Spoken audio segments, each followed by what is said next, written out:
ए छोरा, नमस्कार। राधे राधे। कैसे हैं आप लोग? सब अच्छे हैं। ठीक है। आपके घर में सब कुशल हैं? नहीं, बिल्कुल नहीं। क्यों? मैं आपको बता भी नहीं सकता, क्यों? थोड़ी कंट्रोवर्शियल हो जाएगी। तो ठीक है, आप विवाह नहीं किए अभी? नहीं, तो करना है कि नहीं करना है? करना चाहते हैं। कब करोगे? क्या फायदा? कोई फायदा नहीं, कोई मतलब ही नहीं है। क्यों? मैं नहीं बोलूंगा। बोलो बोलो, क्या है? मैं नहीं बोलूंगा, मर जाऊंगा, नहीं बोलूंगा। तो क्यों नहीं? आपको बोलना चाहिए। चुप रहोगे तो कब तक चुप रहोगे? सारी जिंदगी चुप रखिएगा। बोल देता हूँ, चलो। बोलो। अंदर की बातें हैं, मगर मैं बता देता हूँ। हाँ बताओ। अरे भैया, खड़ा नहीं हो पाता है। हाँ।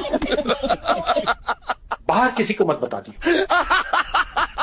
बाहर किसी को मत बता देना। क्या नाम है पूरा? मैं नहीं जानता। क्या जाति है आपकी? मैं नहीं जानता। क्या गोत्र है? पता नहीं। तुम्हें कुछ नहीं पता? नहीं। कितनी उम्र हो गई आपकी? 72। हाँ।